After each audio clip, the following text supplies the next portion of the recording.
everyone and welcome to Dr. Dad Talk Show. I'm your host Indu Bala and today I would like to invite Dr. Shalini Pandey, pediatrician. Welcome to our show, ma'am. Thank you, Indu. I'm Dr. Shalini Pandey. I'm a senior consultant at Batra Hospital and Medical Research Center. I'm a pediatrician, that is a child specialist, and I also have a residence clinic at Safdarjung Enclave, where I give my services. Okay. And thank you for inviting me to this program. Pleasure is all mine, ma'am. Ma'am, nowadays parents are very much worried about their child health issues. Yeah. So we have received so many questions from the parents. So उन्हीं सवालों के जवाब हम आपसे जानना चाहेंगे. बिल्कुल. तो shall we start? बिल्कुल. Okay. When is it appropriate for children to be prescribed antibiotics? Antibiotics, Hindu ये एक बहुत इम्पॉर्टेंट सवाल है. आजकल एंटीबायोटिक्स के बारे में बहुत चर्चा भी हो रही है, बहुत तरह की चॉइसेस भी हैं. और थोड़े दिनों पहले हमने देखा कोरोना का वो हुआ तो लोगों ने बहुत तरह तरह की एंटीबायोटिक्स भी खाई. Yes, जो कि सबको पता है कि कोरोना एक वायरल इन्फेक्शन होता है. Yes. तो हमारी बॉडी में बहुत सारे ऐसे इन्फेक्शंस होते हैं जो वायरसेस, बैक्टीरिया, प्रोटोजोअल इन्फेक्शंस या कोई ऐसे वेक्टर्स जैसे मलेरिया है, इस तरह के हैं.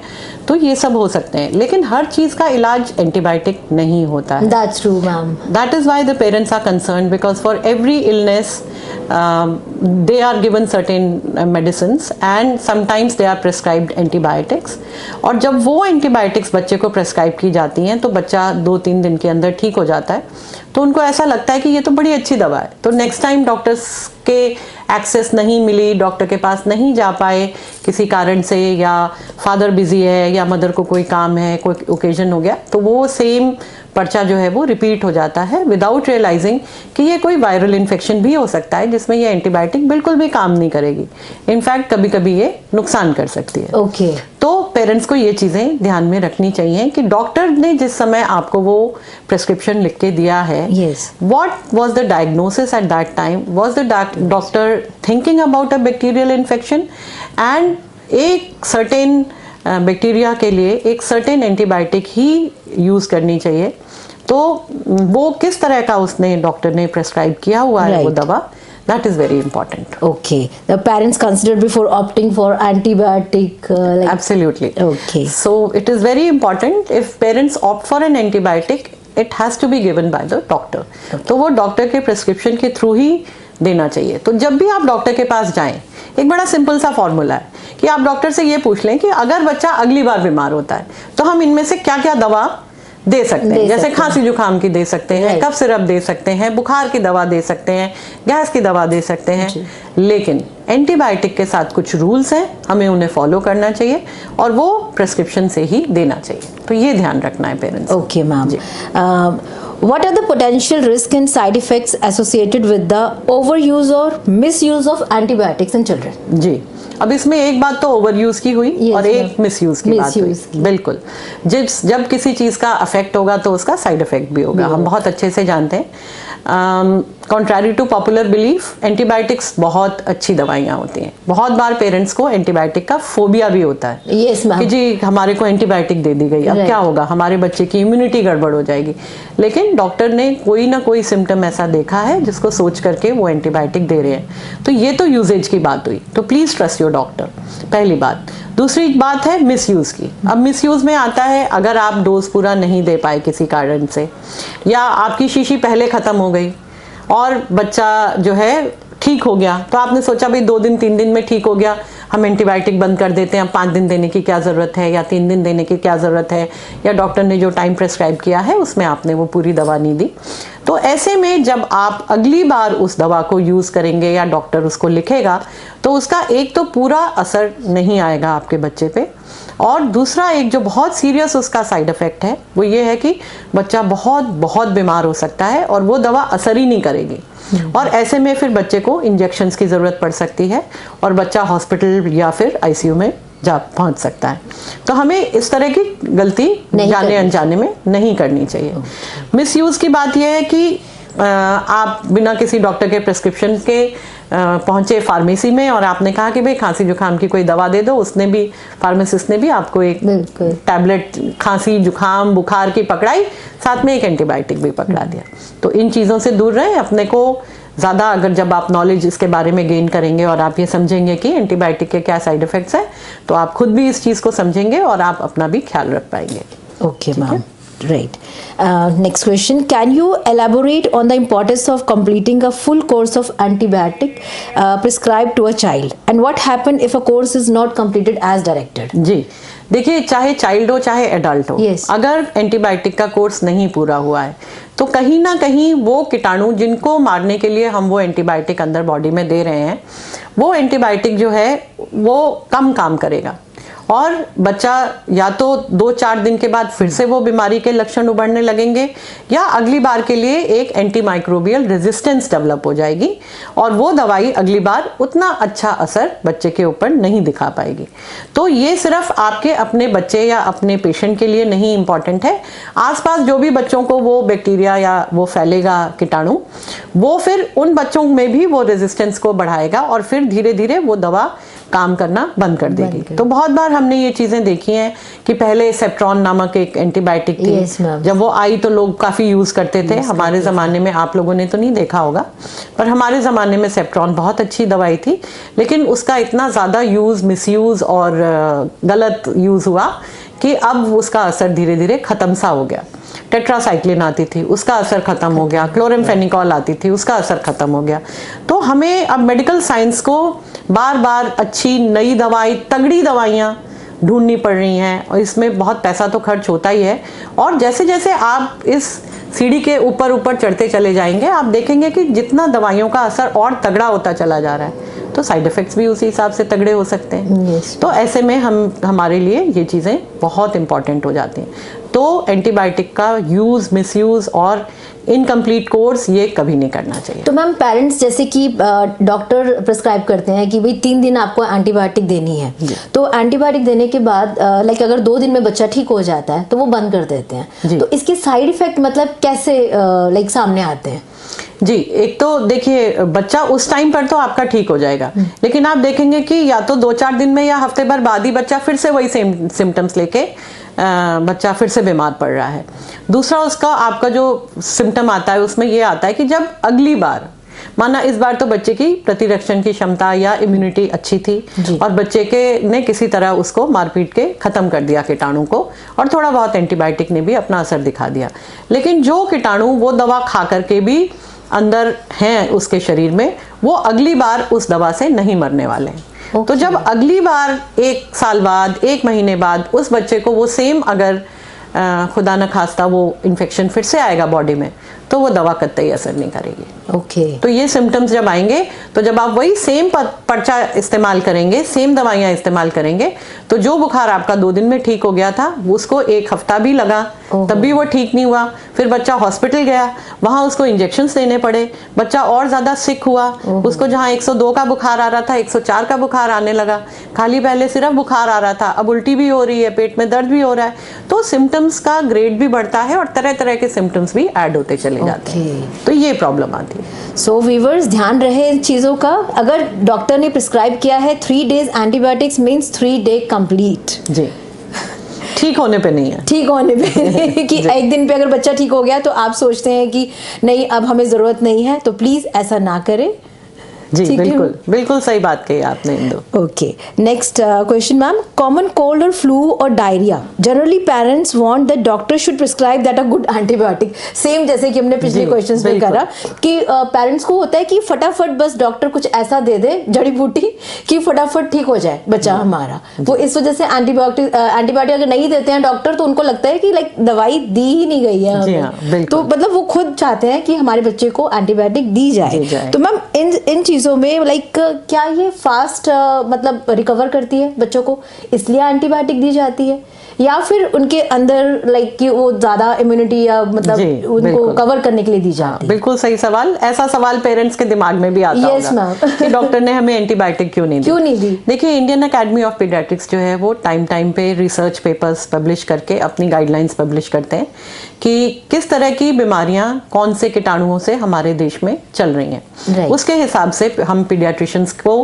गाइडलाइंस आती हैं कि भाई 90% जो इन्फेक्शंस हो रहे हैं हमारे यहाँ पर, जैसे डायरिया को ले लेते हैं, वो वायरसेस के चलते हैं। तो ऐसे में एंटीबायोटिक अगर आप देते भी हैं तो वो फायदे की जगह नुकसान करेगी, क्योंकि हमारे पेट में कुछ अच्छे बैक्टीरिया भी हैं जो उस डायरिया के दौरान जो बचा खुचा आपका डाइजेस्टिव प्रोसेस है उसको चला रहे हैं। आप एंटीबायोटिक एक तरह से एक न्यूक्लियर अटैक आपने किसी जगह पे कर दिया, जहाँ पे सैनिक तो मरे ही, साथ में जो अच्छे लोग थे वो भी मर गए। तो जो फायदा जल्दी होना था वो आपने उसको और प्रोलॉन्ग कर दिया। तो ऐसे में बच्चा बहुत गंभीर हालत में, बहुत डिहाइड्रेशन पे हॉस्पिटल में एडमिट हो सकता है। तो एंटीबायोटिक डायरिया में या कफ एंड कोल्ड जैसा फ्लू लाइक जो सिम्टम्स होते हैं, इन सब में बहुत सोच समझ के लेना चाहिए, क्योंकि आपके शरीर में अगर खराब बैक्टीरिया हैं तो आपके शरीर में अच्छे बैक्टीरिया भी हैं जो ये इंश्योर करते हैं कि आपकी इम्यूनिटी सारे टाइम बनी रहे, चाहे वो आपका मुंह हो, चाहे आपकी नाक हो, चाहे आपका स्किन हो, चाहे पेट हो। इसके अंदर बहुत अच्छे बढ़िया गुड बैक्टीरिया होते हैं, और ये जितने आप प्रोबायोटिक दही खाने की कोशिश करते हैं या प्रोबायोटिक दूध पीने की कोशिश करते हैं, ये सारे आप उन गुड बैक्टीरिया की जो संख्या है उनको बढ़ाने की कोशिश करते हैं, और आप एक एंटीबायोटिक खा करके उन सब की संख्या को जीरो कर देते हैं। तो ये आपको नुकसान करती है। और मैम जैसे कि आपने अभी बताया गुड बैक्टीरिया, तो मैम इससे आपका मतलब क्या गुड बैक्टीरिया मीन्स?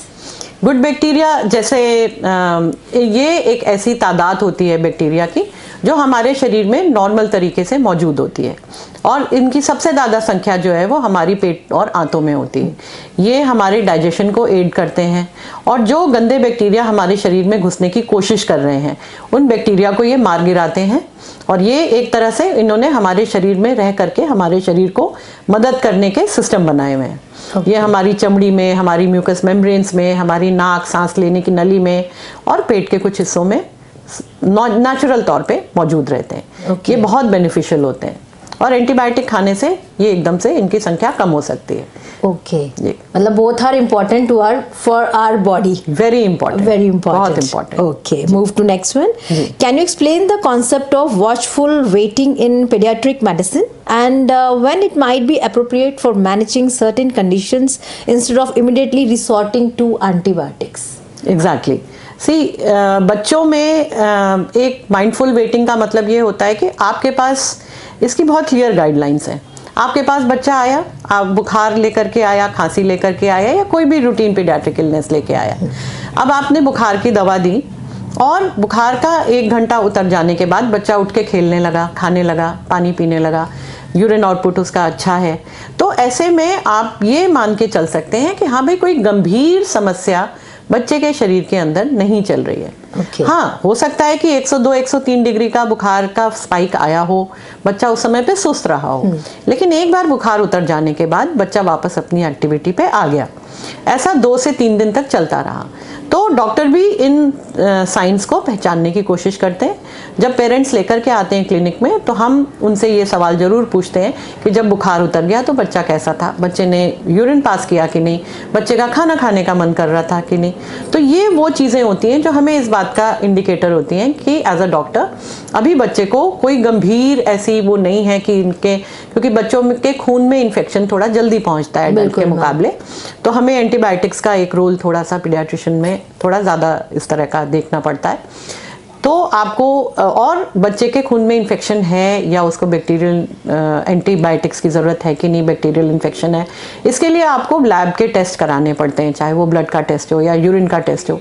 लेकिन बहुत बार पेरेंट्स की अफोर्डेबिलिटी नहीं होती है, या बार बार खून निकालना बच्चे में पॉसिबल भी नहीं होता है, और न्यू पेरेंट्स तो वैसे ही घबरा जाते हैं, सब घबराते हैं। तो ऐसे में एक आपको माइंडफुल वो रहना पड़ता है कि बच्चे को एंटीबायोटिक की ज़रूरत है कि नहीं है, तो वो क्या साइंस हमको मदद करते हैं, तो उसमें ये सारी चीज़ें बहुत आती हैं। और प्लस हम कुछ रेड फ्लैग साइंस आइडेंटिफाई करके पेरेंट्स को बताते भी हैं, अपने प्रिस्क्रिप्शन में लिखते भी हैं कि अगर बच्चा सुस्त हो रहा है, अगर वो ठीक से दूध नहीं पी रहा या फीड नहीं ले रहा या पेशाब धीरे धीरे कम हो रही है, तो ऐसे कुछ रेड फ्लैग्स के बारे में आपको बताया जा रहा है। ऐसे में आपने वापस क्लिनिक आना है, वापस डॉक्टर को कांटेक्ट करना है और उसके बाद आपको फिर से हो सकता है कुछ टेस्ट कराए जाए या एंटीबायोटिक लिखे जाए। तो ये एक वॉचफुलनेस होना बहुत जरूरी है जी। Okay, ma'am. Next question is multivitamins. Ma'am, do you think every child should take these supplements? If not, then what can we do to make sure that they are getting all the nutrition? ये तो मेरे ख्याल सभी parents का question होगा। सभी का question है ये, आजकल सब इस बात को करते हैं। और इसमें एक वर्ड मैं और ऐड करूंगी, वो है इम्यूनिटी। ओके। कोविड में सबसे ज्यादा अगर पेरेंट्स ने कुछ बात करी तो वो इम्यूनिटी की बात करी। और हर पेरेंट जो आता है, जब बच्चा ठीक हो जाता है, तो वो ये जरूर कहते हैं कि मैडम इसकी इम्यूनिटी के लिए कुछ लिख दीजिए, कुछ मल्टीविटामिन देने की जरूरत है कि नहीं है। देखिए, हमारे देश में पहले ये था कि मेल नरिशमेंट बहुत ज्यादा था, कुपोषित बच्चे बहुत ज्यादा थे, उन तक खाना या खाद्य सामग्री नहीं पहुंच पाती थी। तो ऐसे में कुछ मल्टीविटामिन्स का रोल जरूर होता था। पर आज जब से शिफ्ट हुआ है पिछले 20 साल से, अब इंडियन एकेडमी ऑफ पीडियाट्रिक्स ये देख रही है कि मेल नरिशमेंट तो है, लेकिन वो एक तरह से ओबेसिटी की तरफ जा रहा है। Yes ma'am. बच्चे ऑलरेडी सर्टेन एज में मोटे हो रहे हैं, उनमें फैट बहुत ज्यादा है। और जहां तक इम्यूनिटी की बात है, इसका मल्टीविटामिन से कोई लेना देना नहीं है। ये इम्यूनिटी आती है जब कोई इन्फेक्शन बॉडी में स्ट्राइक करता है, तो आपका जो शरीर है उस बीमारी के खिलाफ कुछ प्रतिरक्षण के लिए एंटीबॉडीज बनाता है। वो होती है इम्यूनिटी। तो वो रिपीटेड इन्फेक्शन से आपकी बॉडी में आती है। आपको खांसी जुकाम हुआ, अगली बार उस वायरस के खिलाफ एंटीबॉडीज बन जाएंगी और फिर आपको उस वायरस से खांसी जुकाम नहीं होगा। अब ये बात अलग है कि खांसी जुकाम के वायरसेस 1000 हैं। बिल्कुल मैम। तो आप अपने लाइफ टाइम में कम से कम 100-150 वायरसेस के खिलाफ तो इम्यूनिटी बना ही लेंगे। तो इसी तरह से कुछ बैक्टीरियल इन्फेक्शंस होते हैं। तो ये चीजें जो होती हैं, ये इन्फेक्शन करके ही शरीर के अंदर आती हैं। ये कोई मल्टीविटामिन खाने से और कोई मैजिकल पिल्स पॉप करने से कभी भी नहीं आती हैं। और अच्छा स्वस्थ भोजन और सही जीवन शैली होना, ये कहीं ज़्यादा इम्पॉर्टेंट है किसी मल्टीविटामिन से। बच्चे को आप खेलने दीजिए, अच्छे से खूब खेले कूदे, अपने उसमें इंटरेक्ट करें क्लास में अपने दोस्तों के साथ, बच्चे अच्छे से खाना खाएं और जो उनका फास्ट फूड का जो इनटेक है उसको रेस्ट्रिक्ट करें। अगर बच्चा आपका फास्ट फूड ही खाता है तो उसे ज़्यादा घर में बनाने की कोशिश करें, क्योंकि आजकल ये भी बहुत मुश्किल है। Yes ma'am. तो क्योंकि घर में आप जो चीज़ों का इस्तेमाल करेंगे वो कहीं ज़्यादा स्वास्थ्यवर्धक होंगी, कहीं ज़्यादा पोषण से भरी हुई होंगी। तो आप उसमें गंदे गंदे तेलों का इस्तेमाल नहीं करेंगे, ट्रांस फैट्स का इस्तेमाल नहीं करेंगे, एक्स्ट्रा सॉल्ट और शुगर का इस्तेमाल नहीं करेंगे, तो आपको इन मल्टीविटामिन पिल्स की कभी ज़रूरत नहीं पड़ेगी। एक बैलेंस डाइट बच्चे को अपने वे में खिलाने की कोशिश करें।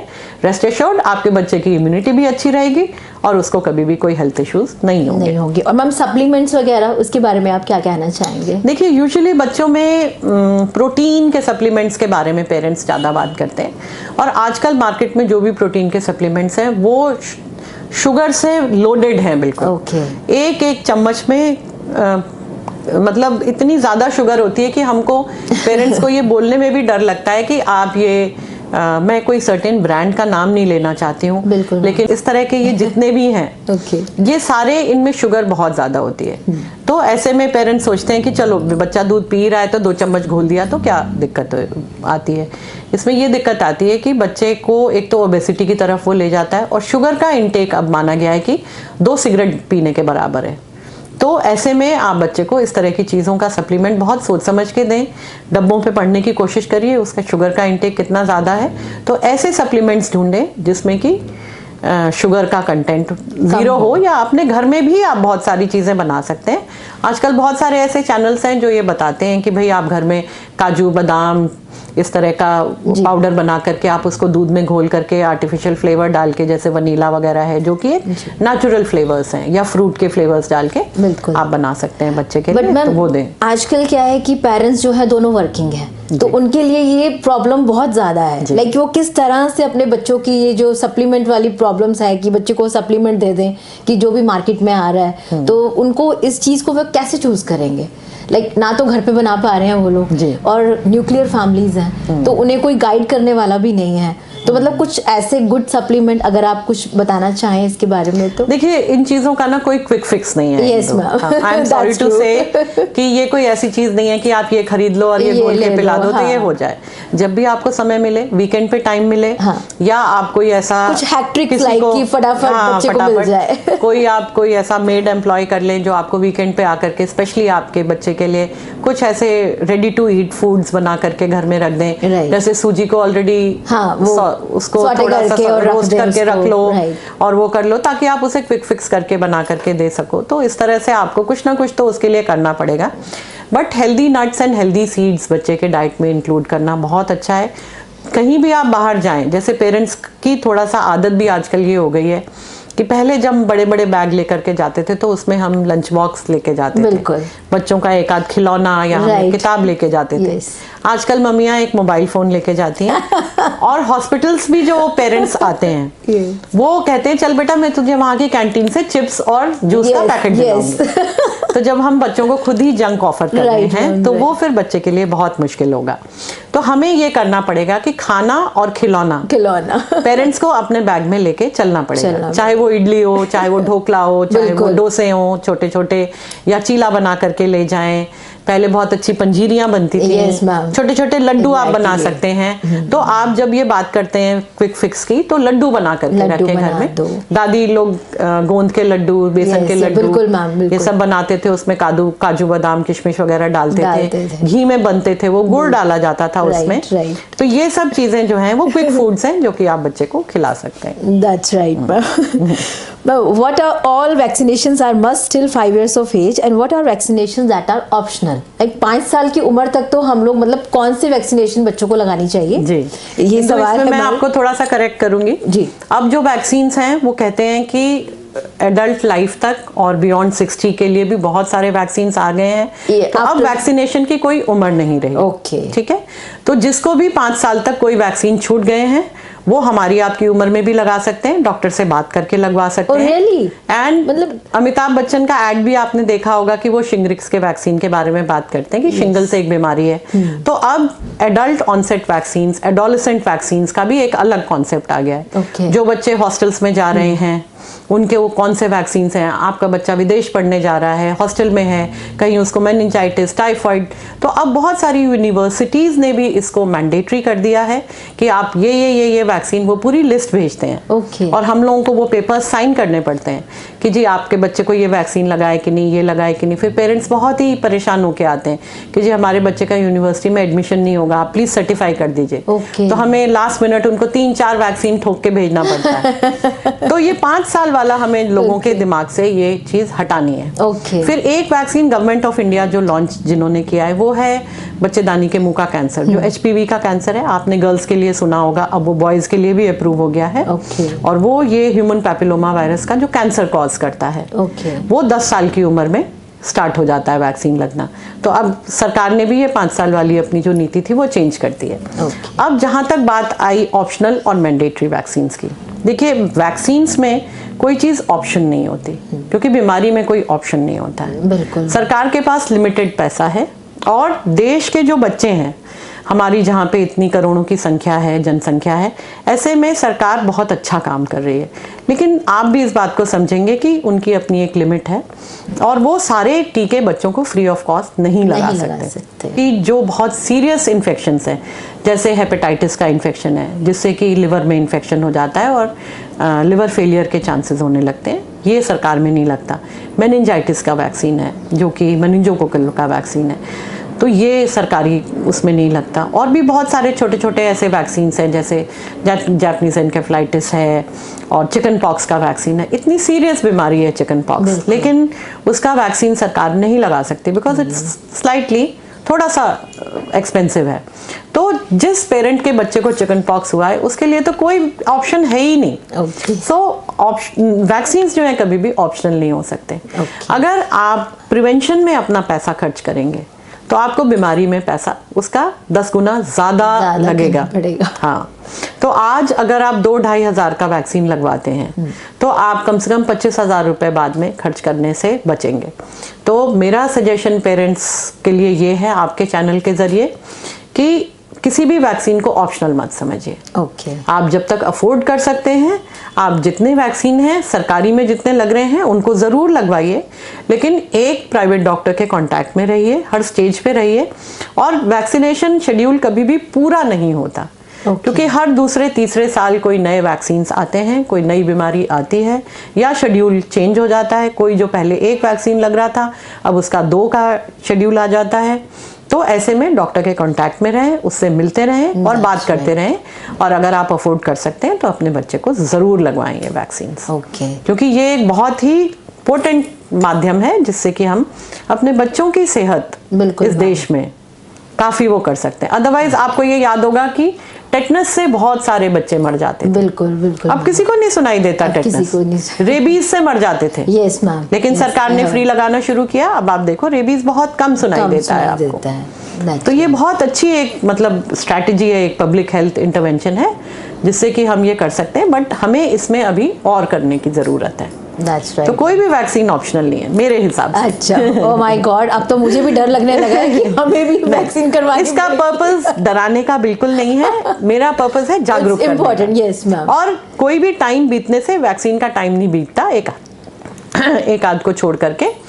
तो आप किसी भी टाइम डॉक्टर के पास जा करके आप डॉक्टर से पूछ सकते हैं कि भाई यहाँ तक लग गए, अब आगे वाले आप बता दीजिए क्या लग सकता है। राइट, बिल्कुल। ओके मैम, चलिए मैम ने हमें बहुत अच्छी बात बताई है ऑडियंस कि बच्चों को तो वैक्सीन लगवानी ही है, बड़ों को भी लगवानी चाहिए टाइम टू टाइम। बिल्कुल। Thank you so much ma'am. Any take away message from audience from your side? जैसा कि मैंने कहा, मैं वैक्सीनेशन पे ही ये बात आपको कहना चाह रही थी कि अभी तक हमने बीमारी की ही बात करी, लेकिन अगर हम प्रिवेंशन के ऊपर फोकस करेंगे, सही लाइफस्टाइल पे फोकस करेंगे, बच्चों को हम सही आदतें डालने की कोशिश करेंगे, तो they will become healthy adults. हमारी आपकी ज़िंदगी तो बीत गई, बिल्कुल मैम, लेकिन बच्चों को हम वैक्सीनेशन समय से लगवाएं, पूरे लगवाएं। अगर मिस हो गए हैं तो डॉक्टर के पास जाके डिस्कस करें कि कौन सा वैक्सीन बच गया है और हम उसको लगवा सकते हैं। दूसरी चीज़, बच्चे को खाना और खिलौना अपने बैग में रख के ले जाएं, उसको मोबाइल से हटके खिलौना खेलने की आदत डालें, जंक फूड से हटके अच्छा खाना खाने की आदत डालें। ये मेरा टेक होम मैसेज है। Thank you so much ma'am. Ma'am की ये टैगलाइन होने वाली है, खाना और खिलौना। बिल्कुल। Thank you for being a part of Dr. Dad Talk Show, ma'am. Thank you viewers for watching Dr. Dad Talk Show. I hope you found your answers. And I always say that if you have any questions in your mind, please don't hesitate to ask us. And we always give you the right advice from experienced doctor. Till then, bye-bye, take care. And please don't forget to watch Dr. Dad Talk Show. Namaskar.